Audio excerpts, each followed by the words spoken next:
민수기 20장 19절에서 21절 말씀입니다. 이스라엘 자손이 이르되 우리가 큰 길로만 지나가겠고 우리나 우리 짐승이 당신의 물을 마시면 그 값을 낼 것이라.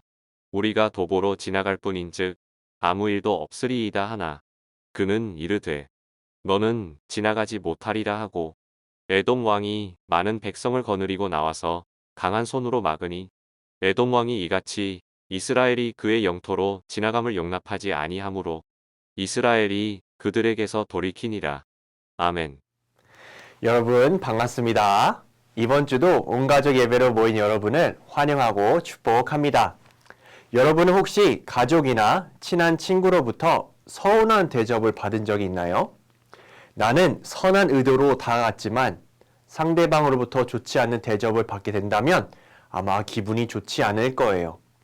이 영상으로 함께 예배하는 분들은 한 번쯤 다 경험해 보았을 것 같아요. 이런 경험을 당하면 당황스럽기도 하고 상대방은 왜 나에게 그렇게 반응했는지 궁금하기도 할 것 같아요. 오늘 성경 말씀에도 이스라엘 백성이 이와 같은 상황을 경험했다고 우리에게 알려주고 있어요. 이스라엘 백성은 출애굽을 해서 이제 가나안 땅에 들어가려 했어요. 사람들도 많고 가축들도 많기 때문에 하루빨리 약속의 땅에 들어가고 싶었을 거예요. 그래서 그들은 최대한 빠른 길을 알아보았어요.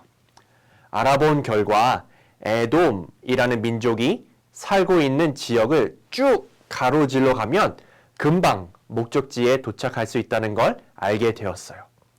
에돔 민족은 이스라엘의 먼 친척이었어요. 에돔의 조상은 야곱의 형 에서였거든요. 맞아요. 야곱에게 팥죽을 받고 장자권을 넘겨줬던 바로 그 에서예요.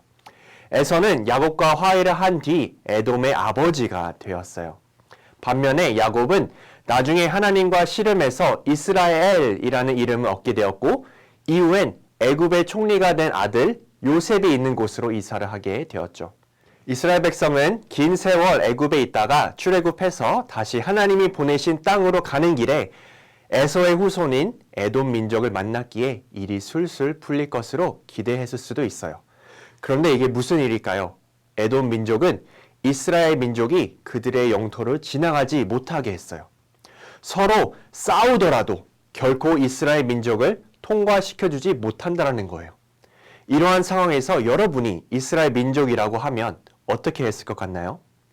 모세는 결국 이스라엘 민족을 이끌고 먼 길을 돌아 목적지까지 가게 되었어요. 이 이야기를 보면서 저는 이런 생각을 하게 되었어요.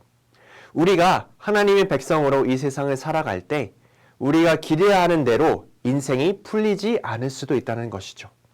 때로는 왜 이런 시련은 허락하셨는지 하나님께 따질 수도 있을 것 같아요. 그러나 중요한 건 하나님께서 주신 지혜와 사랑의 태도로 예의를 지키면서 세상을 상대하다 보면 하나님은 우리를 가장 선하게 인도해 주실 거예요. 이 확신을 갖고 이번 한 주도 승리하는 우리 충윤의 가족들 되길 축복합니다.